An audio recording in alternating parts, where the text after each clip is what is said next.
Apple announced the iPhone 16 this week. Should you get one? I mean, let's think about it carefully.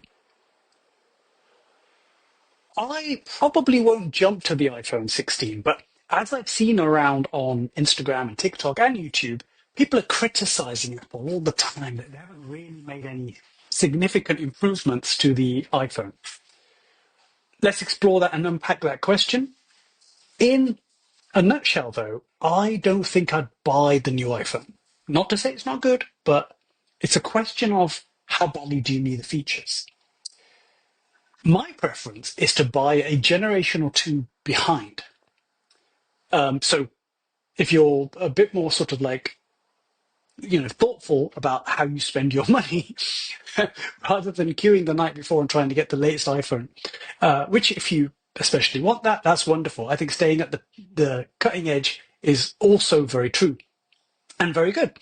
Um, Especially if you've had an iPhone like, many generations back and it's like, this is the time for you to upgrade. If you upgrade every single year, then my opinion is you're burning your money. So, take that with a pinch of salt. You consider that. But the one thing I notice as I talk to people about iPhones is that many people don't understand the difference between the iPhone, the hardware, and the operating system, iOS. So what I'm sharing on my screen right now is about the iOS, the operating system, which the latest version is iOS 18, which has also come out with iPhone 16. Confusing, right? I know. I My personal view is that iOS 18 is very exciting. There's a lot of really interesting things going on here. So for all these people that are criticizing online, all the iPhone is just repackaged with a button added on it and all of this sort of stuff. What they don't understand is how much has gone into the software. iOS 18, which, by the way, you can get the majority of these features and you don't need the latest iPhone 16. So that's the good thing. In my case, I have an iPhone 12 mini, which is how many generations back? And it can have, I've upgraded it to iOS 18.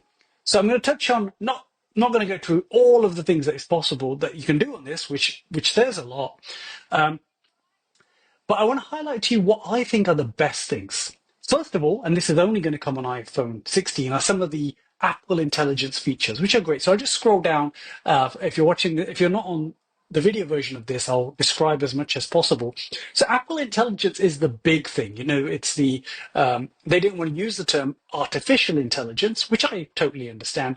And you can do certain things like you can start writing things in the same way as many people might be already familiar with ChatGPT, where you can start writing something or give it a prompt and it can do more for you than you would have otherwise, done for yourself. It's got customization, the way the screen looks. And, I was a long time Android user. And by the way, I'm not in one of these camps where you fight, there's no point getting into a fight. If Google does something really compelling with Android next year, I'll switch over. Like I'm, agnostic and not getting caught in that tribe mentality. But I'm an Apple user at this moment in my life. I really like the way Apple works, particularly because for a long time you couldn't customize and you couldn't use widgets. And for me, Apple wasn't very suitable. Now both Android and Apple do this. So they're on a par on that respect. So as we scroll down, the Photos app has changed and improved quite a lot. But this is what I want to get to, messages. And the thing I'm sharing on my screen, you've got the send later, which is nice. I've played with that a little bit. It's quite handy. Like, you know, someone, if I'm texting someone that's work related, not necessarily my professional job, but someone I know that I'm texting, but they're only going to look at that text when they're on the job on Monday, I can text it on a Saturday morning. And then I know that, I'm not bothering them on the weekend. I can send it to them and they'll get it on the Monday, which is great. And I don't have to wait till Monday. I like that. So I've used it already. And it's quite a nice thing to have. But it's the thing that I'm sharing on the right, which is called RCS, which stands for Rich Communication Service. The simplest way I can put this, I think this is major. I think this is groundbreaking. Not the technology, the fact that Apple has adopted it. What does it mean? And the naysayers who are like, well, Apple are late to the game. Yes, they are. I'll come back to that. But what does it mean, RCS? Essentially, the simplest way to understand it is When you have RCS on the major platforms, you don't need WhatsApp anymore. You don't need Telegram anymore. You don't need to message in between Instagram and Twitter and Facebook Messenger. You don't need any of that because RCS takes a lot of those great features that you enjoy on WhatsApp or Instagram when you're texting and so on, and it brings it to the out of the box app that comes with your iPhone, and it's already been on Android for many, many years. I know the Android watchers and listeners are going, yeah, Android came up with that first. Yes, it's been on Android for quite a long time, and Apple probably only brought in RCS because they know that the European Commission in particular wants them to bring in standards to be as interoperable as with other devices as possible. So were really dragging their feet on this RCS functionality or this standard.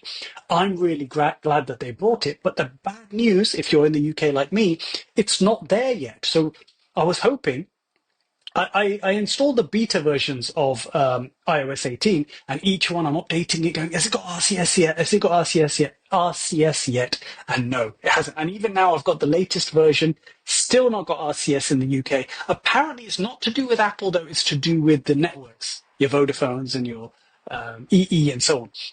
So hopefully, anytime soon, and it doesn't, as far as I understand, it doesn't now require for Apple to do anything. It's for the networks to do something their side, put a certain standard in or something.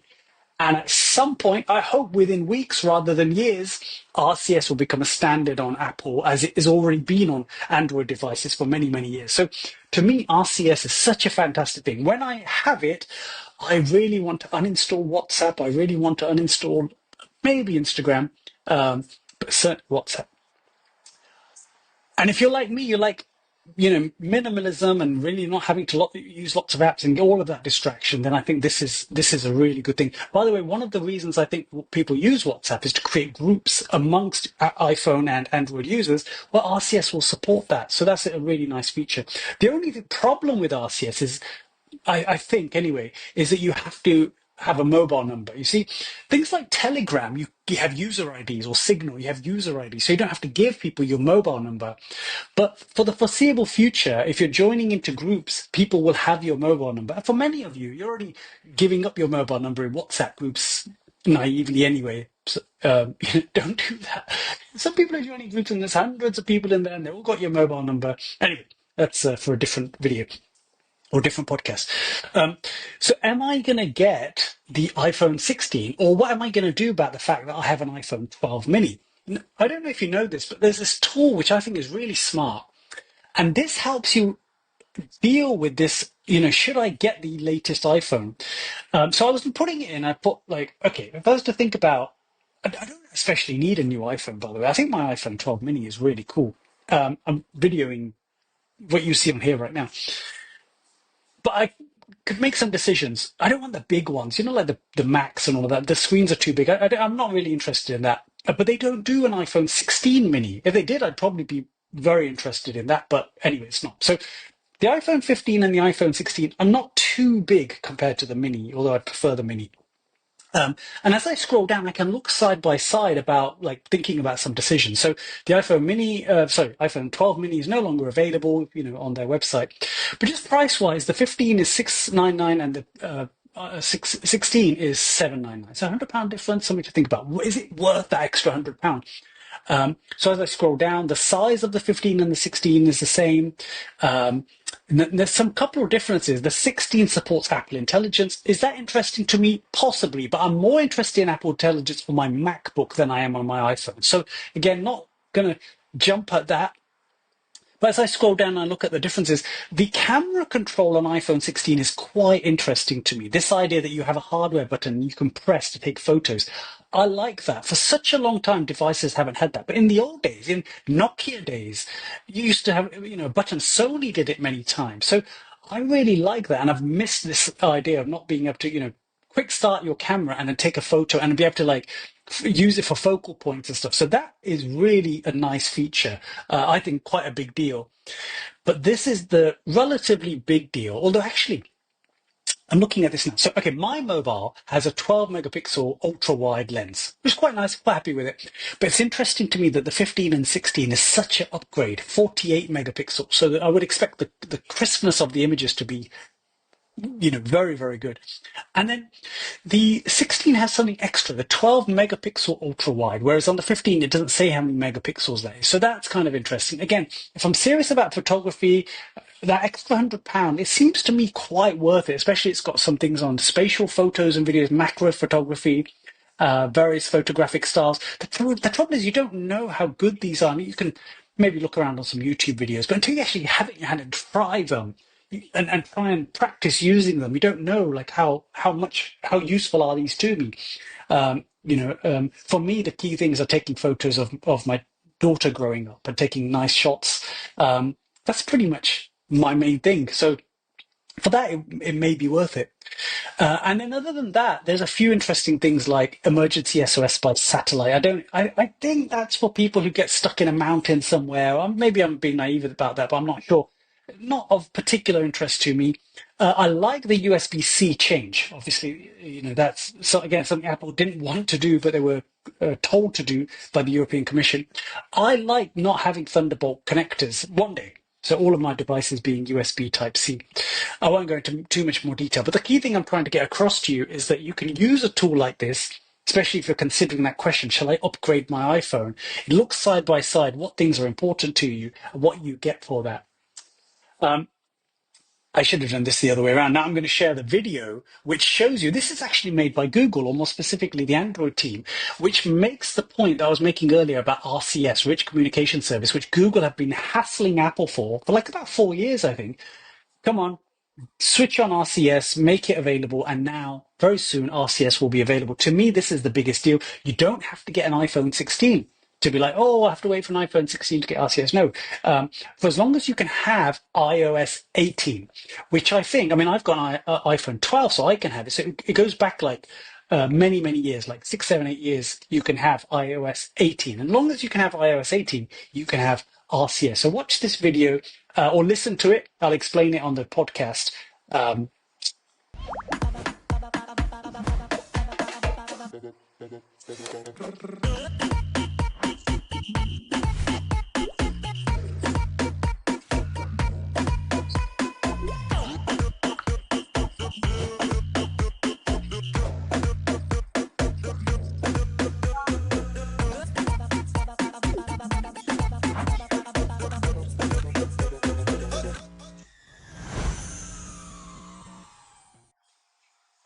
it's a funny time that we live in. This caused more arguments than any product. Somebody caused arguments. Apologies, the next video was playing. It's a funny time that we're watching a video made by Google boasting about a feature on Apple. They're meant to be in competition with each other, but I don't know. It could be a good thing, but um, the main thing is the standard is across many of the devices. And my reactions are on. So if you're watching this video, I just had fireworks go off behind me because of my reactions are on, and I've got to switch that off at some point. If you watch that video, it's telling you certain things like you can have group chats across Android devices and iPhone devices, which I think is a fantastic thing. You can see read receipts, fantastic thing. You can do reactions, fantastic thing. The other thing that I just want to give you my opinion on, which I think is fantastic, but you shouldn't use it. I'm going to finish this podcast episode with this point.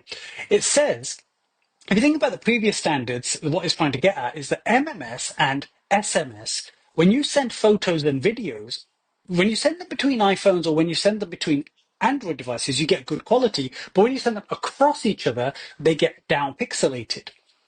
So the point of RCS is that now, if you send from an Android device or an iPhone device and vice versa, or in a group or whatever it might be, if you send high quality photos and videos, the high quality one gets sent through.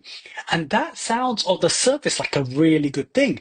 But I'm about to tell you that you're going to clog up all of your friends' mobile devices, and it's not actually that much of a good thing. So I encourage you to think sparingly about when you send photos and videos. I think it's much better, and it's only if you don't do this that it's better to use this, adding it to the text.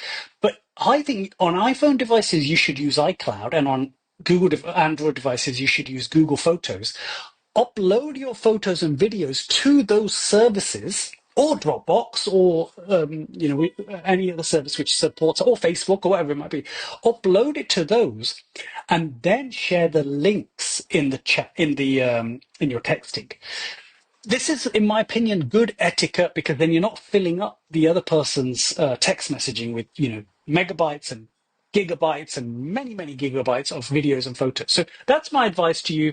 Upload it to something and then share the link. And the experience is still fantastic. When you share between iPhones, so using iMessage, when you upload your photos to iCloud or Google or Apple Photos, it's stored on iCloud. You share the link. You can have it. I think there's only one setting where the link automatically expires after 2 weeks or something like that. So people can look at the link, oh, nice photos, and then forget about it. It's not filling up their phone. But when you send people photos and videos, especially on WhatsApp, Telegram, so on, you're filling up, and the app gets bigger and bigger and bigger and uses more storage. And right now, I'm looking at my screen and I'm sharing with you, like, what's the capacity difference? So the iPhone 15 and the iPhone 16 go up to 512 gigabytes. But why do you need so much space? Probably because people are sending loads of photos and videos to you, and you're not thinking about it, and you're just filling up your device. For a lot of people, I think this is happening. So do each other a favor. Your photos and videos, they're important to you. Upload them to iCloud, upload them to Apple, so Google Photos or Apple Photos, and then share the link. You're welcome.